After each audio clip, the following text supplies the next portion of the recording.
Buenos días, estimados estudiantes. La Universidad Tecnológica le da la más cordial bienvenida a la asignatura de Análisis de Estados Financieros. Mi nombre es Andrés Hernández, licenciado en Contaduría Pública, posgrado en Contaduría Superior en la Universidad José Simeón Cañas. Además, maestría en Finanzas en la misma universidad, posgrado en el idioma inglés, específicamente en el programa TOEFL, en la Academia Europea. Es para mí un privilegio compartir con ustedes esta interesante materia, sobre todo el impacto que tiene en las decisiones económicas y financieras de toda entidad económica en su entorno mundial. Desde ya, lo motivo a poner todo su esfuerzo y empeño, sabiendo de que todo eso tendrá su fruto al finalizar este ciclo, en el cual se tendrá como objetivo desarrollar las competencias básicas de cómo realizar un diagnóstico financiero y cómo coadyuvar a la toma de decisiones de la empresa en la cual ustedes laboran. El programa de estudio a desarrollar es el que está contemplado o disponible en la U virtual. Felicito de antemano a todos los estudiantes que desde ya han participado en el foro de introducción en el cual han dado a conocer sus expectativas de la materia. Lo interesante y sobre todo, digamos, el deseo de aprender. El objetivo general de la materia será familiarizarse con el estudio de las finanzas y cómo diagnosticar a través de casos prácticos la situación financiera de una empresa. La asignatura juega un rol tan importante en las decisiones económicas de la empresa. Por ejemplo, decisiones económicas que tienen que ver con las finanzas corporativas, cómo se fondean las empresas, qué instrumentos financieros le es más viable a fin de disminuir el costo financiero, es decir, fondearse al menor costo posible. Decisiones financieras que tienen que ver con lo que es la inversión de capital, con el objetivo de generarle mayor productividad. Por ejemplo, inversiones de capital, inversiones en planta, inversiones en logística de distribución, etc. Además, podemos mencionar decisiones en el área de mercadeo. Por ejemplo, cómo implementar una política de precio que le genere competitividad dentro del mercado. Es decir, producir con calidad, con servicio al cliente, y todo ello viene a través de, digamos, del diagnóstico financiero, el cual nos va a permitir tomar mejores decisiones. ¿Qué son las finanzas? En términos simples, las finanzas son todas las decisiones relacionadas al dinero. En otras palabras, con los flujos de efectivos operativos. Cuando hablamos de finanzas, hablamos de cómo generar estrategias para generar mayores flujos de efectivos operativos y a la vez cómo hacer el mejor uso de ellos. Por ejemplo, cuando la empresa toma decisiones de invertir en capital de trabajo, de invertir en inventario, de invertir en cuentas por cobrar, de invertir, digamos, en propiedad, planta y equipo, y a la vez cómo fondearse. Todas esas decisiones tienen que ver con el dinero.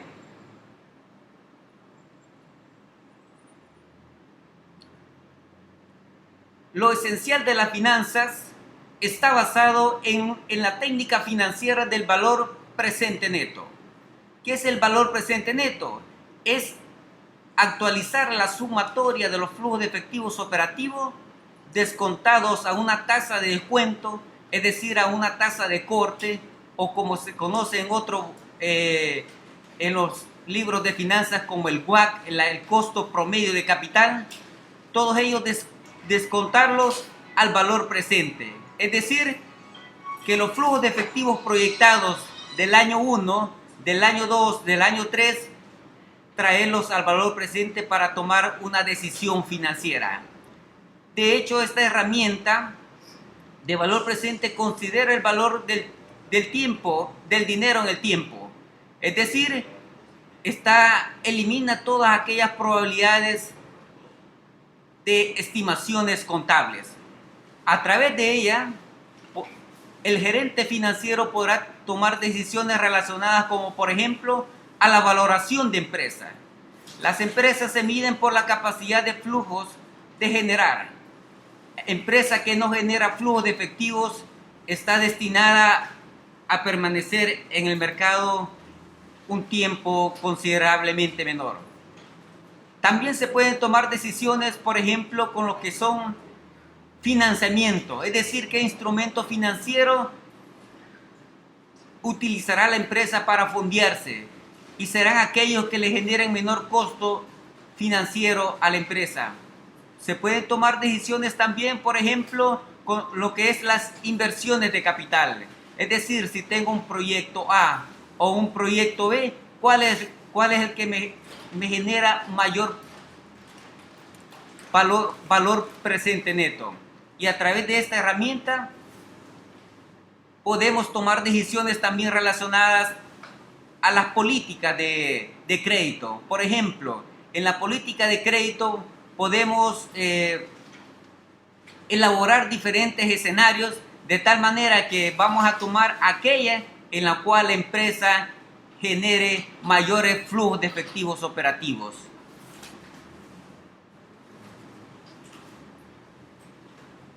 A partir de hoy, las noticias más importantes ya no serán las que tradicionalmente estamos acostumbrados a conocer en el ámbito del deporte. A partir de este día, futuros gerentes financieros estamos obligados a conocer, por ejemplo, qué son las calificadoras de riesgo, a qué se refieren las tasas flotantes, los commodities y los tipos de cambio. En el caso de las calificaciones de riesgo, es importante estar al día. ¿Cuál es la calificación de riesgo que le otorga una calificadora de riesgo, por ejemplo, Moody o Standard & Poor's o Fitch Rating, a la emisión? De tal manera que el inversionista tenga, digamos, esa información a la mano, el cual le permita tomar una decisión financiera. En el caso de las tasas flotantes, es importante conocer al día cuáles los cambios que ha sufrido, digamos, la tasa Prime, la tasa LIBOR, en el entendido que muchas empresas en el ámbito salvadoreño e internacional tienen créditos a tasa flotante, es decir, tienen una base más una tasa variable, el cual depende del mercado internacional. En el caso de los commodities, la mayoría de empresas que importan sus insumos o sus materias primas para el proceso de productivos, es importante conocer la tendencia, es decir, el precio en el mercado. ¿Cuál es el precio del mercado de los cereales? El precio del mercado del acero, por ejemplo, el precio del mercado del combustible, y cómo impacta en sus costos, cómo impacta, digamos, en lo que es la generación de utilidades operativas. Por otra parte, también tenemos los tipos de cambio.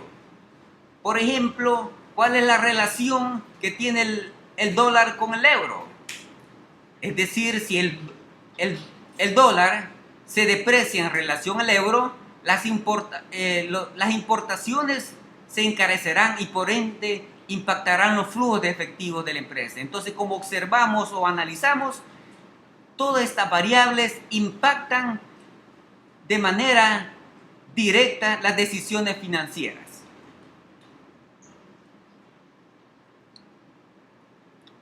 Ahora bien, dentro de las clasificaciones financieras tenemos tres componentes. La primera de ellas son las inversiones a largo plazo que realiza la empresa, es decir, todas las inversiones relacionadas con presupuesto de capital, que generalmente son inversiones que impactan, porque un error en lo que es la estimación, un error en el pronóstico de la demanda, un error que se pueda dar en lo que es la realización de un proyecto, que en el camino que no sea viable, esto va a impactar negativamente las finanzas de la empresa. Como por ejemplo podríamos mencionar la introducción de maquinaria nueva, la introducción de nuevos productos en el mercado o el reemplazo de la maquinaria ya existente. Como número 2 tenemos cómo puede incrementar el efectivo que se requiere para las inversiones. Es decir, en este caso nos estamos refiriendo a una decisión financiera. ¿Cómo la empresa se va a fondear? ¿Cómo la empresa se va a apalancar para financiar esas inversiones?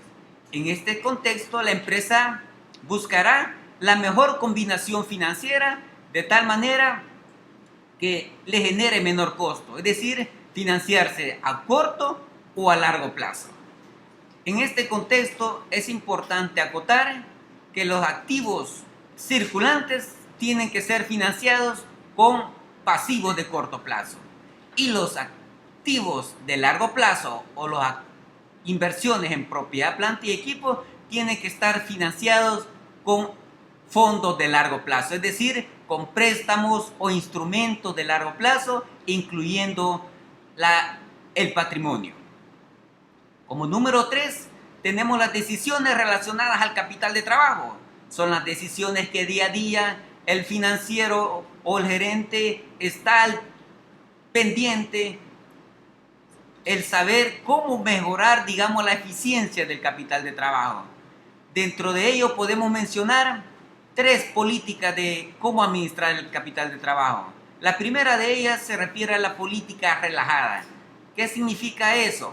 Significa que la empresa tiene grandes volúmenes de inventario, tiene grandes cantidades de cuentas por cobrar. ¿Pero qué significa tener grandes volúmenes de inventario? En algunas ocasiones las empresas prefieren tener demasiado stock con el propósito de atender la demanda. Pero es importante mencionar que el hecho de tener demasiados inventarios te implica costo de almacenaje, costo de ordenamiento y otros costos administrativos que están asociados a ellos. En el caso de las cuentas por cobrar, el hecho, digamos, de flexibilizar la política de cobro, por ejemplo, una política de cobro a 90 días, eso aumentaría las ventas. Pero por otro lado, es probable de que si no existe una normativa de otorgamiento, es probable que se estén otorgando créditos que al futuro se puedan convertir en cuentas incobrables. Entonces, el hecho de tener demasiados inventarios, demasiadas cuentas por cobrar, no necesariamente impacta en un resultado positivo en lo que es la ROE, que es el rendimiento del capital invertido por parte de los accionistas. Como contraparte tenemos la política restrictiva. La política restrictiva busca generar eficiencia en lo que es la administración del efectivo. Es decir, si usted tiene efectivo, tiene que invertirlo al menos en un título de corto plazo, invertirlo en un reporte, invertirlo en una letra del tesoro, el cual lo pueda negociar en el mercado bursátil, tener lo necesario en los inventarios, es decir, trabajar bajo la metodología de justo a tiempo, ¿verdad? En el caso de las cuentas por cobrar, tratar de cobrar en el menor tiempo posible, siempre y cuando no afecte, digamos, las ventas y las utilidades netas. Entonces, las decisiones relacionadas al capital de trabajo son las que día a día realiza el gerente financiero, orientadas a maximizar, a lograr una eficiencia de ellos.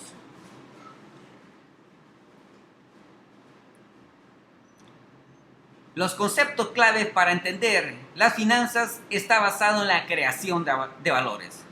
Tradicionalmente se ha pensado que cuando una empresa genera utilidades, es una empresa que va en crecimiento.